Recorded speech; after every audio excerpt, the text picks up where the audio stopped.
Okay, so hello everyone, and welcome to the first Team Dash webinar in 2024. I am Carina, the community manager, and today we're taking more of an internal look into hiring and what's going on behind the curtains. So we're talking about the collaboration between recruiters and hiring managers and how to improve it, since it's in direct correlation with the quality of the candidate experience and therefore also the employer brand and the overall company's success. So this is especially evident in industries with great hiring volumes such as retail, where both of our guest speakers operate. So with us today are Laura and Joe from Tails.com and Waitrose Retail respectively, and they're going to share their experience on that topic. Joe will share the recruitment side of the story, and then we'll have a chat with Laura about the hiring manager's point of view, so it's going to be exciting. Throughout the webinar, we have polls going on, so make sure to check them out and answer under the polls tab. Also, feel free to start a discussion and say hi in the chat. And also, if you have any questions for the speakers, then you can ask those questions under the questions tab as well. But before we jump in, since a lot of you are here for the first time, let me briefly introduce Team Dash as well. So Team Dash is an easy-to-use platform for applicant tracking, recruitment marketing, and video interviewing. So as a recruiter, you can do everything in one place, from creating and publishing a job ad to making an offer to the winning candidate. It's also the most customizable recruitment software on the market, which means that every project can be designed according to your needs with custom stages, automations, accesses, you name it. And as most of you are in the middle of choosing an ATS for your team, I recommend booking a product tour with us to learn more. So the link for that will be in the chat. Okay, but let's get into our topic. So why are we talking about the collaboration between recruitment and hiring managers? Because let's be honest, it is challenging. I bet almost each one of you could name at least one thing you constantly struggle with when it comes to collaboration. And that's okay. We're talking about two stakeholders who have a common goal, but sometimes a totally different understanding and a view of things. So what are some of the challenges we've identified? First of all, unclear expectations. Often the hiring managers don't fully understand their role within the process and what is it that they're assessing exactly. So if the hiring managers don't know what is expected from them, they might assess skills that were already assessed by the recruiter and maybe ask questions the candidate already answered, or worse, ask questions that might be inappropriate. So there might be an inconcise candidate assessment, for example. Also, the process can be a bit wonky if the recruitment stages aren't clear and they're not agreed upon beforehand. Also, one of the challenges is getting feedback from the hiring manager, so the recruiters have to chase them down so that they could get the feedback on time. And also, since hiring managers have a lot of other tasks besides hiring, they also have very busy calendars. It might be hard to find a suitable time for interviews. So many of these challenges can be overcome with the help of an ATS, so make sure to check us out. But why is it so important to address those challenges? First of all, the job market is currently shifting towards the employers, which means that the competition for top talent is lower and there are more candidates to choose from. However, from the collaboration point of view, now it is harder to make decisions and choose the suitable candidates because there are so many and they're often quite similar as well. On top of that, when we talk about the retail industry, there's seasonality, which means that at times there's even higher volume of recruitment. So the better the collaboration, the faster the decision making. And all of this impacts the candidate experience as well. If the collaboration isn't good, the process will take longer, the stages aren't communicated clearly to the candidate, there might be repetitive questions in different interviews, and all of that, it impacts the experience the candidates have and also the impact on your employer brand. And then there's also research done on that, and it shows that the main driver for successful talent acquisition teams is a strong relationship with hiring managers and also a good integration with the business. So what's the impact of a good collaboration then? Increased productivity. You know what is expected from you or within your team as well. You're on the same page. Therefore, you'll make better hiring decisions and you'll make them faster. So the time to hire is shorter and the candidate experience is also better. So you'll have a higher candidate net promoter score, which will boost your employer brand because the candidates will talk about their experience. And also there will be a greater visibility of your team within the business because a lot of people the key decision makers will understand your role and importance within the company and how it contributes to the company success. So that's a short introduction.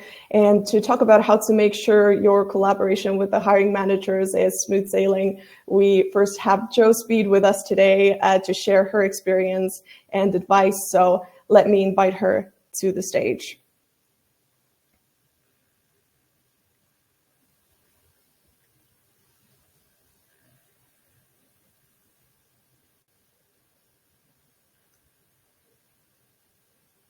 Hello. Hi. Okay. How are you? Yes. Nice to see you again. Good, thank you. Right, I will share my screen with you then. And Absolutely. I'll for Q&A at the end, but obviously if there is anything burning, just let me know and I can, as I'm going through it, I can share everything with you. Awesome. Yeah, take it away.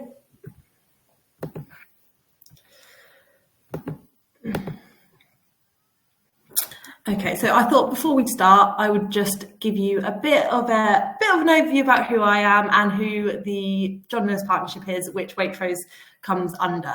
So I have worked for the partnership now for 13 years, always within the people team, but only the last 5 years actually within the talent acquisition team.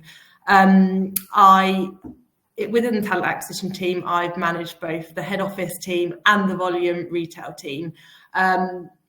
Which obviously they both come with individual challenges when it comes to hiring managers and actually how you deal with them. Previously, obviously, when I wasn't working in talent acquisition, I have been a hiring manager within a different part of the business. So I just thought it's good to call that out because I've definitely seen both sides of the coin, I guess. So the partnership. I just thought I'd give you a bit of an overview about the partnership if you didn't know what we do. So the John Lewis Partnership has two main brands under it, John Lewis and Waitrose, both retail stores. It's a co-owned organisation which our purpose is to find a happier and more trusted way of doing business for its partners, customers and suppliers. So our principles are to have a happier people, happier business and happier world. Obviously that then fits into actually how we deal with our customers, but also how we deal with our internal stakeholders. So for us in talent acquisition, our customers are obviously the rest of the partners we call our employees partners within the business. So there's over 80,000 partners in our business. Obviously, quite a lot of them are actually people managers, which in turn means at some point there'll probably be a hiring manager. So it's really, really key for us to make sure that we have a great relationship with our hiring managers and really good and robust processes to go along with that, so that we can provide a consistently good level of service. So I guess, what do we mean by collaboration hiring? So in JLP, the TA team are responsible for developing and executing the recruitment strategy. Obviously, we actively engage partners from other areas of the business to assist with things such as identifying and selecting the right candidates.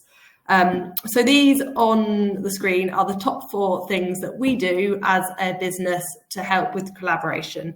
And I will dig into deeper into a little bit of them now. So the first one is just have a clear and concise hiring process. When you're dealing with the volumes that we're dealing with, so 80,000 partners, there needs to be some structure and some process around hiring. we have a large amount of hiring managers that don't recruit that often, so it's, you know, it's not second nature to them. But when they do recruit, obviously, especially for a retail business, it's really, really key that they do it as quickly as possible. So therefore, they need an easy, simplified process to follow. We go about this, I guess, the quickest way to reach that amount of people is having it all written down in one clear place. So we have what we call our hiring manager toolkit, and we have that available on our internal intranet. So in that toolkit is actually, I guess, process guides on how to use our ATS system, things such as how to get approval, webinars on actually pre-recorded webinars on how to recruit if someone, you know, would learn better from having someone talk them through it, and also who all their TA contacts are. And it's just online, available for anyone to view at any time of the day. That especially is really key for volume for a retail business, because obviously not everyone just works a normal 9 to 5. We have people that work night shifts, morning shifts, late shifts. So it's really key that there's something that was accessible for us. We also conduct webinars and Q&A drop-in sessions, again, at different times of the day, even sometimes in the evening, just so that we are as accessible as possible for our hiring managers. And we do find that way, if there's a clear and concise process and we are making ourselves accessible, it just really does increase engagement with hiring managers, because they know they can come to us and we're available whenever they need us.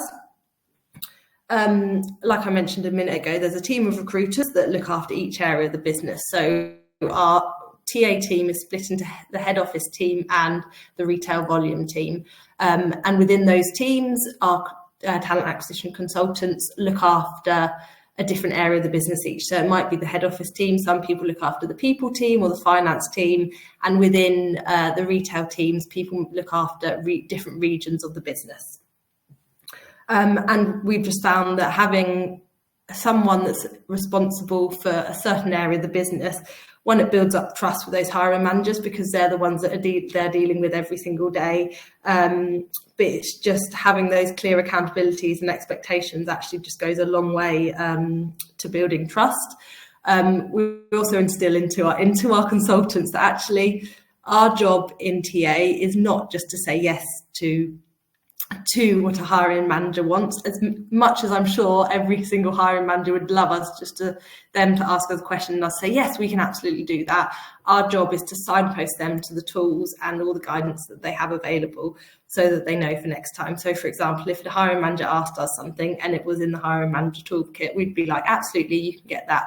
Here it is, and give them the link. And that in itself just empowers hiring managers to, I guess, take accountability for their own recruitment.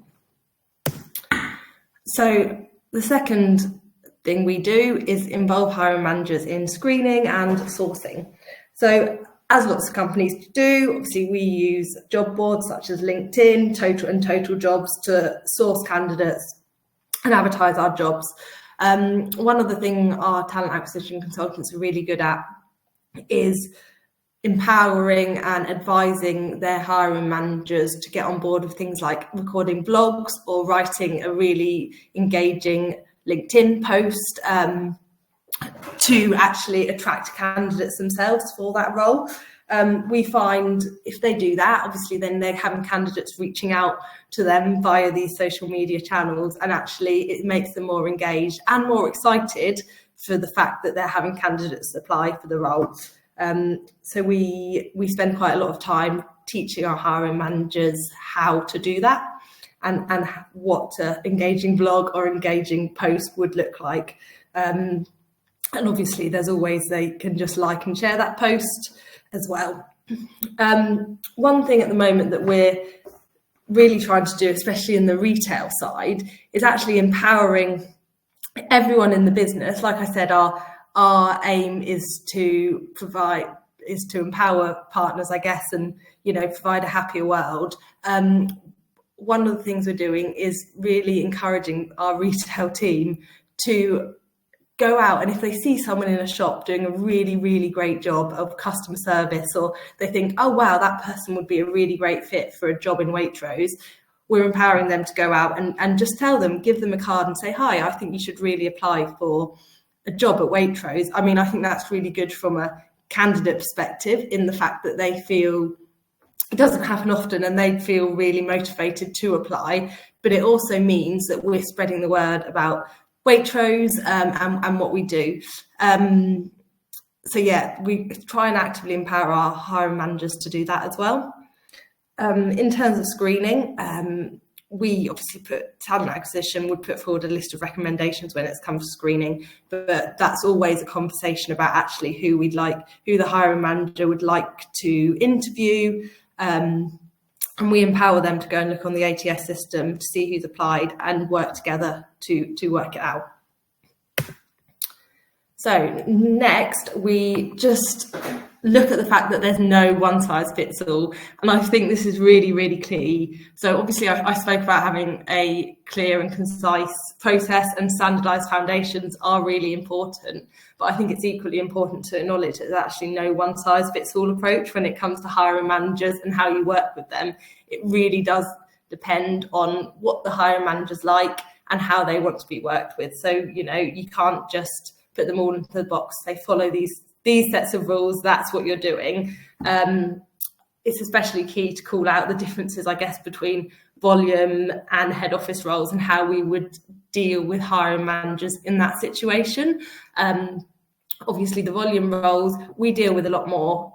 So we wouldn't really be expecting a hiring manager to get involved with things such as writing a job description, etc., because they're just always there and we know them. But if it was a head office role, we would be definitely working closely with the hiring manager on things like the job description and exactly what they wanted. And similarly with volume, we know that they are not just working, 9 to 5, like I mentioned, and we've really been mindful of that and how we work with them in that place.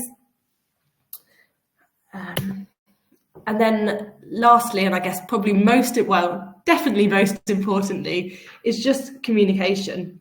The most simple way that we found to build collaboration between a hiring manager and the TA team is just to communicate with them at all times.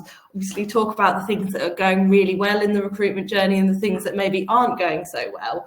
I've listed things on here, but things like telling the hiring manager about actually in local and regional job market insight, asking questions about the role and having a briefing meeting with the hiring manager, sharing stats and figures, I guess, relating to how the role's going, what time to offer normally is for this role, or how many candidates we were expecting to get and how many we're interviewing.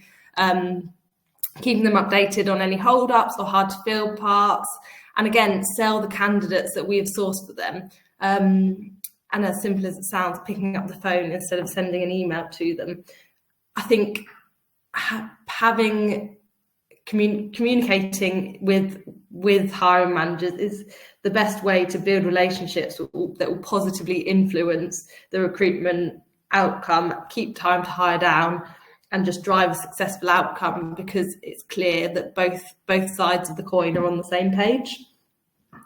I know Carina mentioned them earlier, but I've got a few benefits on here as well. So higher retention rate. There's a lot of studies to show that if a hiring manager is actually involved in the recruitment process, then a new starter is much more likely to be engaged and stay longer with the business. CIPD, cost savings obviously come down to the fact that if we've got a higher retention rate, we won't need to recruit as often. CIPD have said that on average, the cost of filling a vacancy is over £6,000. So obviously you want to keep that down as much as possible. A larger, higher quality talent pool, that literally comes down to the fact that if you've got more people involved in a vacancy, it instantly opens up the fact that you have a larger talent pool and you can pick the higher quality people. As Carina said, we're in an employer market at the moment, so we want to try and reach as many people as possible in order to get the best quality candidate talents in for our business. it also reduces unconscious bias. So if you have more people involved in the recruitment process, they can challenge and influence each other a lot more to really think out of the box, instead of just one person thinking, oh, I know exactly what that hiring manager wants for their business. It can be a two-way street, which really, really helps. And yeah, benefits, again, just sharing expertise and upskilling hiring managers. So sorry, that was probably a really whistle-stop tour, but does anyone have any questions? I will stop sharing and then I'll be able to see.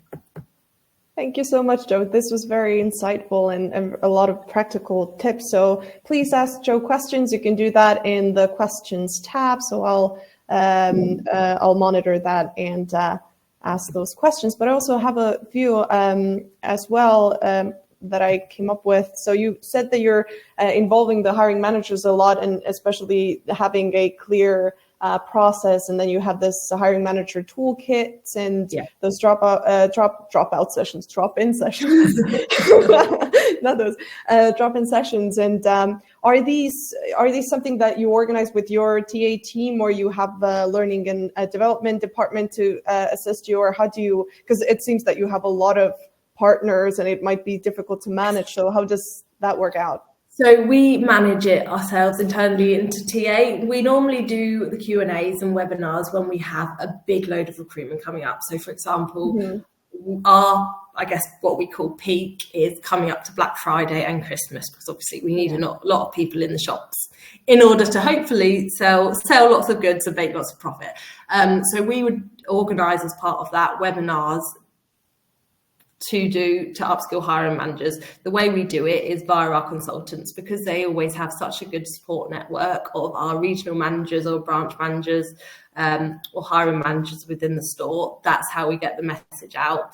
And then again, we would put the times and dates on our hiring manager toolkit, so everyone could see where they were with the links and they could just drop in.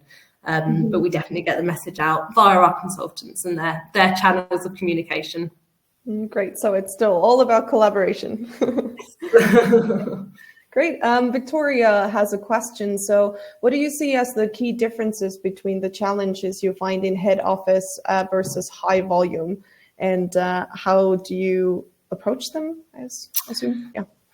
The key differences. I think one of the key differences that we find is obviously when you have a role that comes into a head office space, it's normally a much more niche role.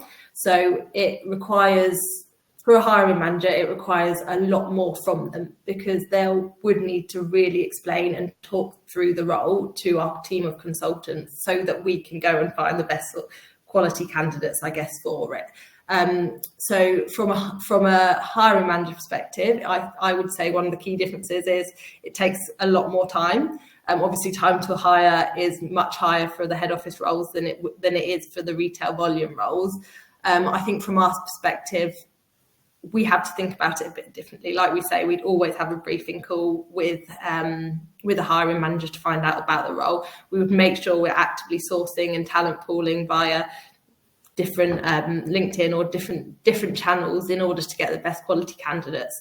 When it comes to the volume, I mean, it's literally just that. Our main challenge is the volume. So to give you an example, I think we had about 19,000 applications for, it might be more than that, I might be making that up, 19,000 applications for our peak roles this year. So obviously for us as a TA team, we have to be really, really slick with that process to make sure we're providing a really good quality service for those candidates, but also the hiring managers, because the hiring managers, there's lots of hiring managers recruiting for the same roles, and we just have to make sure our process is standardized so that we can deal with that volume that's come through, but also make sure that we're hand-holding and looking after the individual hiring managers as well. So that's, I guess, the main difference that we see. If that answers the question. Yeah, that's great. Wow, so many. So Kristen is asking, where we talk about the ATS, and then the tech side of it, do you have any advice on bringing a hiring manager along for the journey who has been resistant to using a new ATS or a new process that requires more of their involvement in the shortlisting process? So engaging the hiring managers again. Yeah. I mean, yeah, I hear that question because we've absolutely been there. I think that is then when it comes down to our job as TA about really selling the benefits, and actually the benefits of them being involved from the start. For example, having lower time to offer, having better candidates. So actually, if they can, I think quite often or not, everyone, obviously change is scary for people, and hiring managers see TA as sort of an addition and recruiting as addition to their role as opposed to part of their role. So I think then when they realise, oh no, I've got to do more in a new system, it can be scary and it can probably feel quite frustrating for them. So I guess that's then when it comes down to us making sure we have really clear and simple process notes for them to follow. And again, even the first time that they do it, walking them through the system, not just making them feel like they're on their own and they've got to figure it out for themselves. Doing training webinars if you've got, a larger pool of hiring managers to recruit, or again, if you've just got one or two hiring managers and it's more niche role, talk them through, share your screen, show them actually how the system works, the benefits. And the more excited, I guess, you get about it, the more that's going to rub off onto other hiring managers. Mm-hmm. And I can imagine you have like almost 20,000 applications, that having an ATS is very beneficial because you can manage them all much more quickly. Do you use any automations or any such functions there as well to improve the process? I mean, I guess things like, having automated emails that go out when candidates hit different stages of the process. I mean, I'd say that's the main one. There's probably loads of automations that we use, but we have a very good team of coordinators as well that deal with our system and tracking candidates through that. Mm-hmm. Yeah, because you also mentioned that you encourage the hiring managers to go into the ATS and take a look at the candidate application. So, for example, like in Team Dash, there's this automation where you can send the hiring manager an automatic notification when a new application has come in. So those types of automations will definitely help as well, in addition to the automated emails for sure. Yes. And we also asked our viewers how engaged their hiring managers are in recruitment, and 40% answered neutral, following 33% engaged. So how engaged are your hiring managers, and is it sometimes difficult to engage them in so many activities, especially since you mentioned that it's only a part of or an additional task in their role? Yeah, definitely. I mean, don't get me wrong, I don't think it's ever easy to engage hiring managers in recruitment. And I do think sometimes all recruitment professionals can probably attest to this, but it seems like a bit of a battle to do it. I think we go with the sort of phrase that, we can do as much as we can do our end. So, for example, we can have webinars, we can, do drop-in Q&A sessions, we can have all these process notes online. Our consultants can reach out to branches and talk to them, but it's also a two-way street. They've got to come through to us. And I think sometimes they think, oh, I don't need to do that. And actually then they have a hire that maybe they haven't got exactly who they wanted in for a role or something like that. And that's then when I guess our job as TA is to then talk to them and actually explain if they've been brought in from this on the journey from the beginning, actually we could have got a much better output in the end. We could have, made time to hire a lot quicker. We could have seen more candidates and those things. So I think sometimes, yes, it can be really, really hard to engage candidates, hiring managers, but it is just about, even if you can't do it first time, trying to explain to them actually why we can do it better another time, and hopefully just then shifting their mindset to thinking, yeah, no, I see TA's point now. Mm-hmm. Okay, that's great. And one more question about communication. So you said that it's important to communicate at all times, and as a recruitment team. But has there been a case where the hiring manager doesn't communicate enough, or it's hard to get a hold of them? And how do you manage those situations? Yeah, no, absolutely. And I think, again, that's something that can be a real challenge working in retail. You know, if you're a hiring manager and you're in a shop branch, in a shop, and you're dealing with, you know, multiple customers coming up to you, you've got a team of partners, it's the last thing they want to do to step away and come and talk to TA. I mean, I guess how we deal with that is just try and engage them in any way possible. Obviously, if they don't answer an email, we pick up a phone. We do also do things like branch visits, and just things that I guess try and build a relationship with those hiring managers so that they want to engage with us more. And if they see an email from us, they think, oh, I will respond, instead of, oh, I'll just leave that. So I think that is about the relationship building. It comes down to that. Obviously, there is times when, they're too busy or they don't respond and we have to chase and chase. That's always going to happen, I think. I don't think that's, you know, there's a magic wand that's going to ever fix that. But for me, the main thing we can do there is build a relationship with them to try and stop it happening. I think that's a really good point as well, because then they will respect you and kind of see that, okay, this is an important thing. They understand the impact as well. What would you say is the biggest bottleneck in high volume retail recruitment? Is it that? The biggest bottleneck, I guess, for us in terms of hiring volume recruitment is after the interviews has happened, the hiring managers giving us the interview outcomes or putting the interview outcomes on the system so that we can then, you know, offer someone a role. That's probably our biggest bottleneck. And again, that just comes down to us training the hiring managers and actually telling them, if we don't respond to this person, you know, within a day or so after their interview, there is a real chance that we could lose them, especially in the market that we're in. And especially when we're recruiting things like drivers, we really try to work hard with hiring managers to explain the benefits, that we need to work quickly on this. Otherwise they are just going to find another job. But that, I guess, is normally our biggest bottleneck, is just not getting the outcomes through fast enough from hiring managers. Because I guess that's the part that kind of takes the most energy from them as well. So it might be difficult to find time for. Well, great. Awesome. Thank you so much, Jo. Hope you liked it. And you'll probably stay here after a while.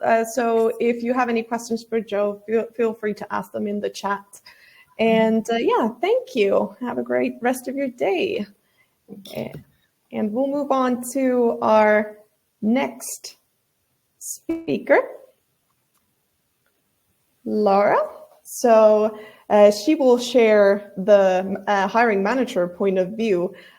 So I will invite you to the stage, Laura, in a second.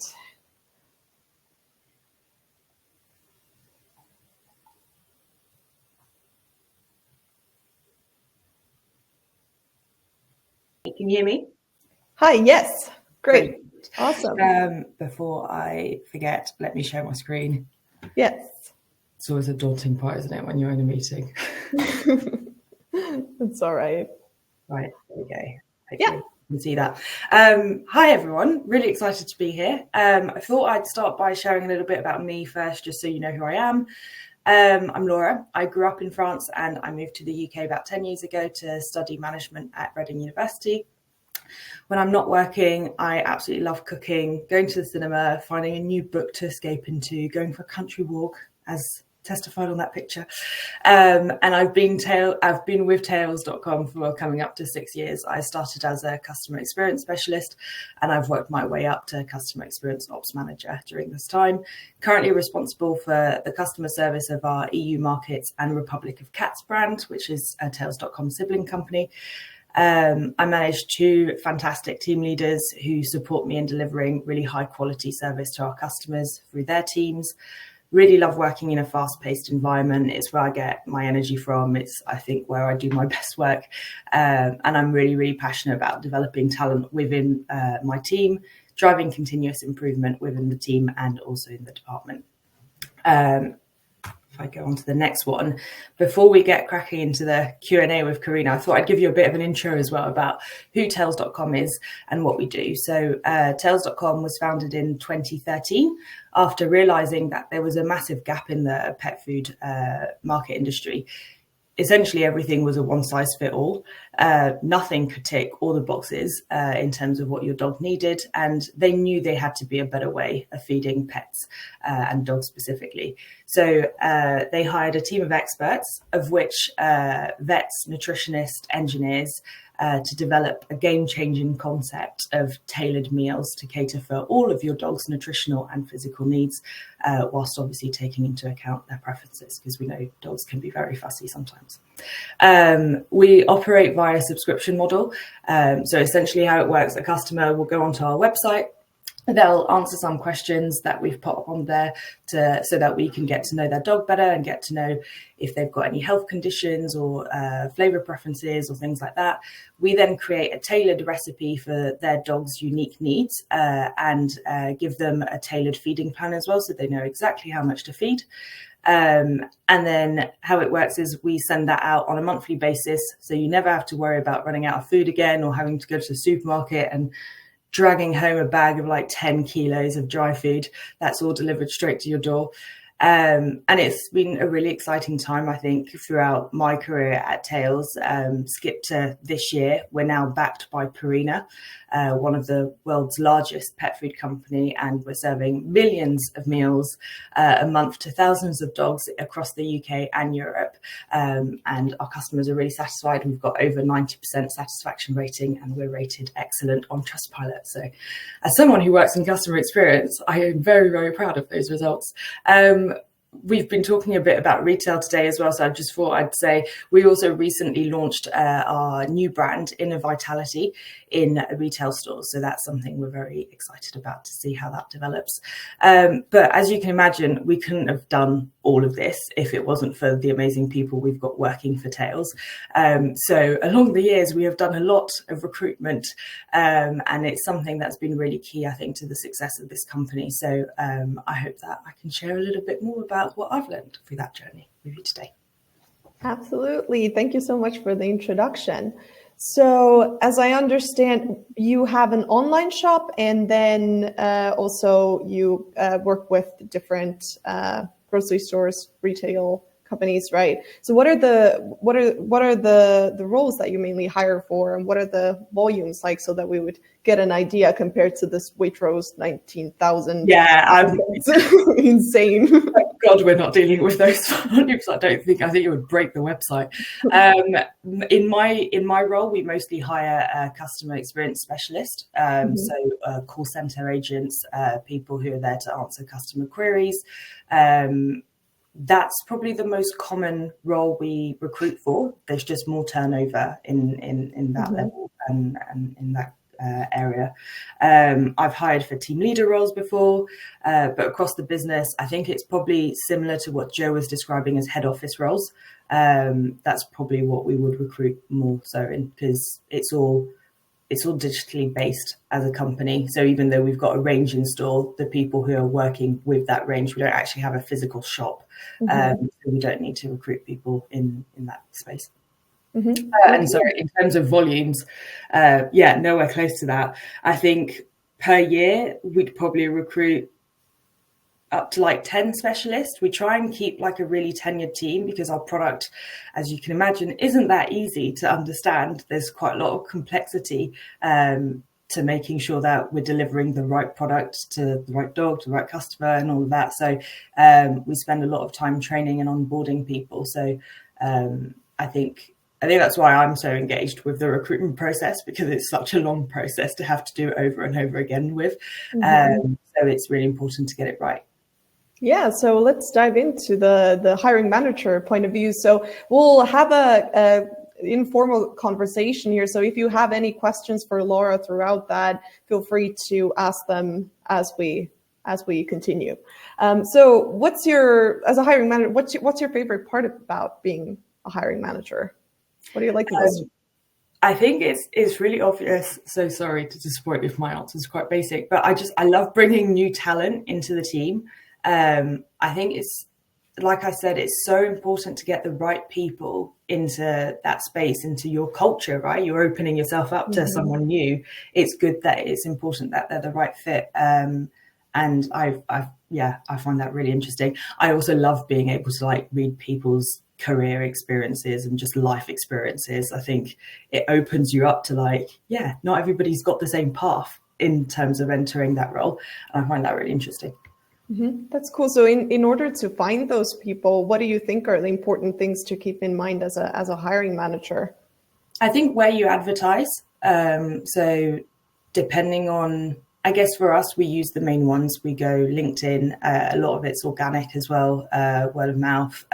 We have a referral system within the company, because obviously once you're in, we deem that cool. You know what it's like to work at Tails. We like you working at Tails. So we would trust your judgment in terms of recommending people to come and join us. So I think where you're putting that job ad is important, but also the job ad itself. Make sure you're clear in the expectations you're setting so that you're attracting the right candidates. Our previous Kaylee, who's now working for Team Dash, who used to work at Tails.com, she did an amazing job before leaving. She did a whole careers page again, and I think that helped a lot from a talent experience, because it's daunting, isn't it, to like apply for a role. You don't know what the culture is going to be like. You don't know what it's like working in that role until you're in it. And I think being able to showcase that is really, really cool. And all of those things are obviously done in cooperation with hiring managers and the whole company. So from your experience, what are the main challenges when it comes to collaborating with the recruitment team, recruiters? I think time is probably one of the biggest one as a hiring manager. Yeah, like Joe said, a lot of hiring managers don't think recruitment is part of their responsibilities. It definitely is. And the problem is, obviously, that's not your only responsibility. You've got a lot of other things to juggle. And if you're hiring, it probably means that there's a gap in your team. So hopefully you're hiring in advance, which means you're not leaving your team with that gap in there. But a lot of the time, I know in my experience, we're recruiting because we need someone. So there's challenges already in that space that you're having to deal with.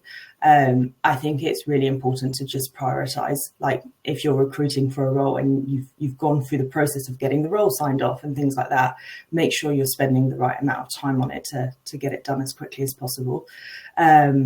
The other thing we had a challenge with a couple of years ago was getting the right salary. We hadn't looked at our salary for a while because we were still attracting talents, and then we did a hiring sort of pool for a couple of customer experience specialist jobs, and we just weren't getting the right candidates at all, and not that many applications, which was really weird because normally we had loads. And I remember we had to discuss it with our internal talent acquisition manager, and they were like, yeah, you're just not paying enough, which seems like an obvious one to get right? But I think we just hadn't looked at it for a while. And so we did a bit of benchmarking. They helped us with that as well to make sure we were speccing it out properly. And after changing that, we started getting loads of applications through again, which was really good. That's a great example. Also, what was your experience, or how did you start it out as a hiring manager, and how did you prioritize? Because you said one of the challenges is finding the time. What was your first attitude towards that, and what was your experience? Was it that it was difficult to prioritize that at first, or did you start off by being like, this is important, I will make time for that? What was your personal experience? Yeah, I think at first it was difficult because I didn't actually understand our hiring process. I wasn't sure like it was the first role I was hiring for. I was like, how do you interview someone? And, it was like very basic. It's like learning the skills from scratch.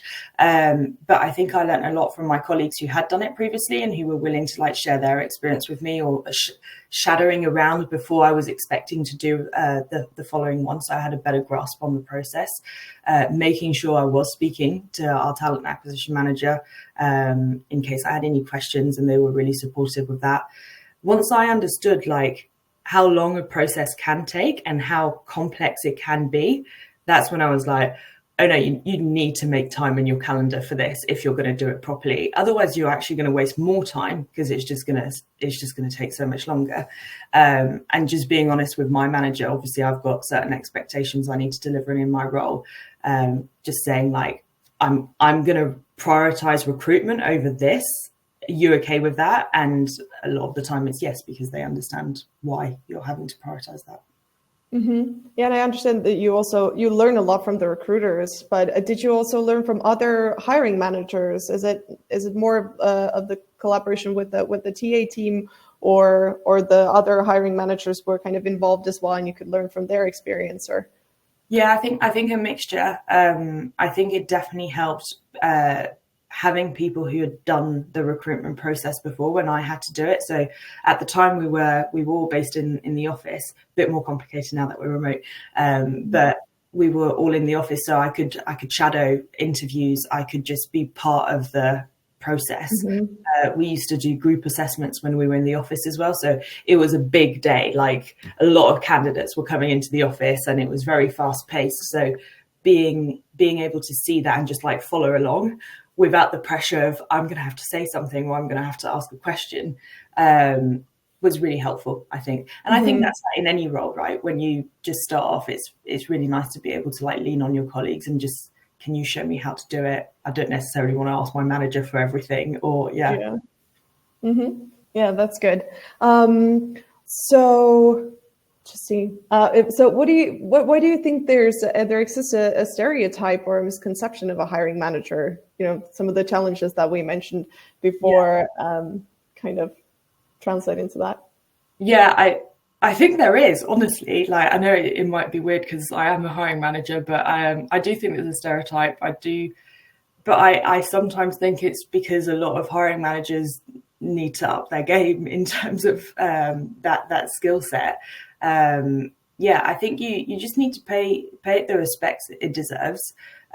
Ultimately, the way I see it is your talent acquisition manager is there to support you. They've got their own responsibilities, and that is obviously to facilitate that.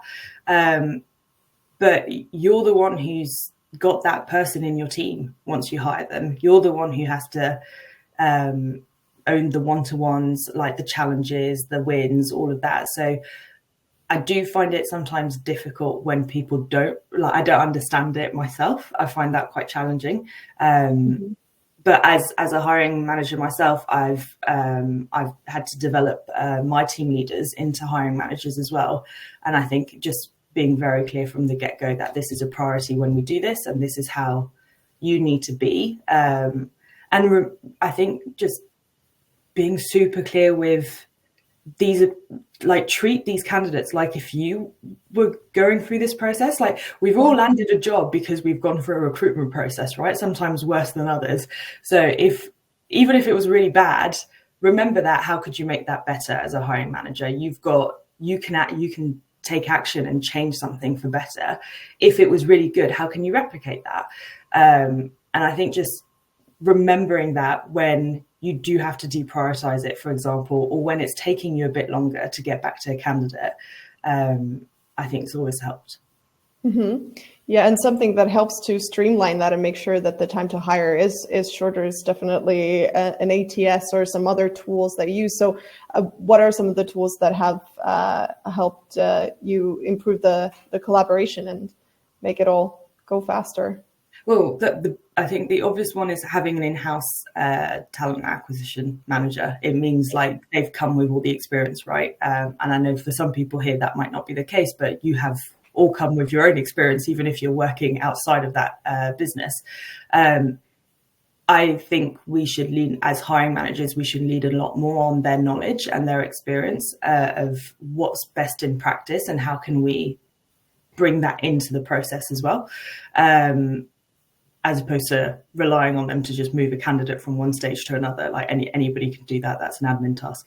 But like you said, introducing an ATS was, really, really cool for us. Before, I think we had to lean on TAs a lot more because we didn't have the visibility of it. Whereas when we partnered with an ATS, I personally, I'm quite visual, so I just love seeing like how many candidates are where, at what stage, are we on track to recruit by this time? Are we not? Do we need to advertise more? Do we need to start paying for more visibility on the role so we get more applications in? That sort of thing. And I think it keeps it very neat, tidy. You know what steps you are in the recruitment process. And it means you have to ask less questions as well. Although questions are great, I think asking questions at the right time for the right topic is important. Don't just keep asking random questions that you could find the information yourself for. So it means we're taking away less time from TAs as well, I guess, day to day, where they could be focusing on other things. But more specifically, because I think that's probably what you're more interested in terms of how we've tailored our ATS is similar to what Joe was saying. We've automated like emails, things like that, which are really personal to Tails. And I think, again, bring across what our brand's like, and you get a feel for the culture that you're going to be entering. We've automated scorecards. So you can put in all your interview questions. It's really easy for hiring managers to know like what sort of questions to ask, to fill out the answers, grade candidates off the back of that. We have quite a long recruitment process because we think it's really important for the candidate to see different people who they'll be working with. So you'll probably get like an initial call from our TA just to like check like your application's been received, or that will be done by one of our current specialists. So someone you might end up being a colleague with, they'll just like talk through your CV, just ask you a couple of questions to see motivation. Then you'll be interviewed by a team leader, so he would be your manager, and they go more in depth in terms of the skills that are required for the role, what your previous experience is like. And then the final interview is with one of our ops managers, just to see team fit. Like has anything been missed out of the interview process? Sort of a last chance to ask any questions from our side. But I think it goes both ways when you're applying for a company. The candidate should also be interviewing the company to see if they're the right fit. So any last questions from the candidate as well, I think at that point can be said. Yeah, that's so important to have this thorough assessment in this process. So for you, before you interview a candidate, you mentioned that you like to have a visual view within the ATS as well. Do you prefer to go through the candidate CV yourself or read the notes that the TA manager has, the summary of their profile that they have written down? I like to go through the CV because there might be certain things that just stand out, or I go, okay, it's not exactly the thing we were looking for, but I feel like there's a lot of cross-functional skills that could be used in this role that might be similar, transferable skills that could be used. So I think that's important. And then I guess give that feedback as well, because it's good for the TA to know if that's something that you would be open to, so that they don't dismiss someone for that. And what are some of the most important things that you've learned from recruiters about recruiting? I'd say, ensuring that you're clear on what you're looking for. So like, why do you need this role?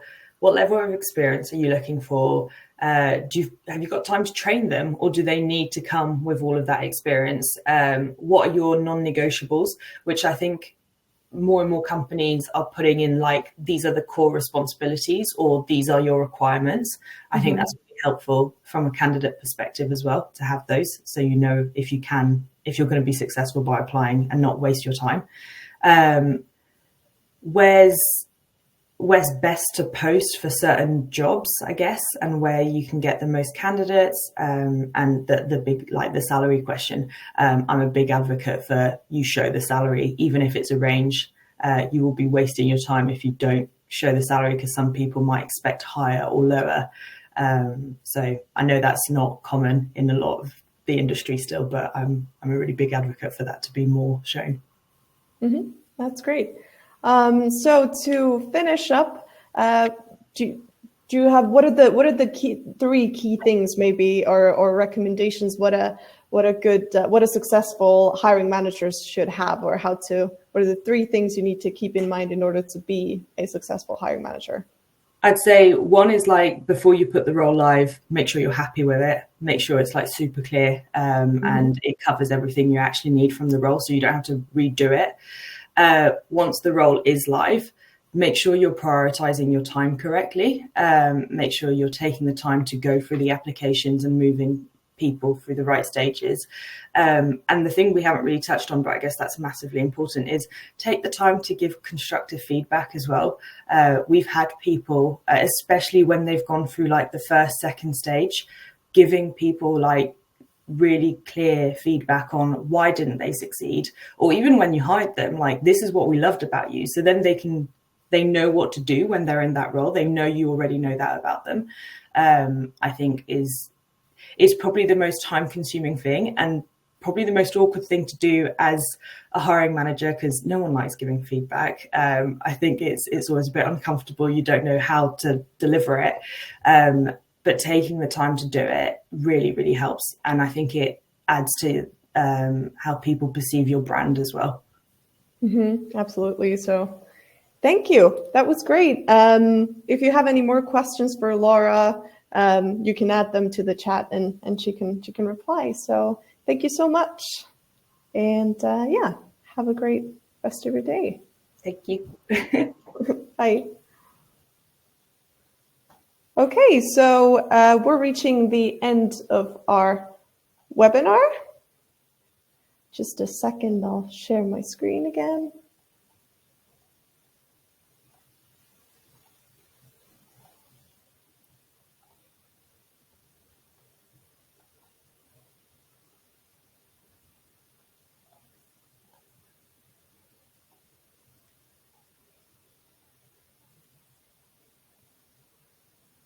Yes, so we've reached the end. Thank you so much for joining us today. Thank you to our guests. And to recap, the key things to keep in mind when it comes to improving collaboration between hiring managers and the TA team, it's the communication, the expectations management, having a good ATS, and in order to manage a high volume of applicants, and also for hiring managers to really prioritize hiring and also finding time for that. So yeah, that's it for today. Our next webinar will take place in March, and we'll announce the date and the topic soon on our LinkedIn page. So make sure to follow that and also subscribe to our bi-weekly newsletter. So thank you, everyone, and hope you have a great rest of your day.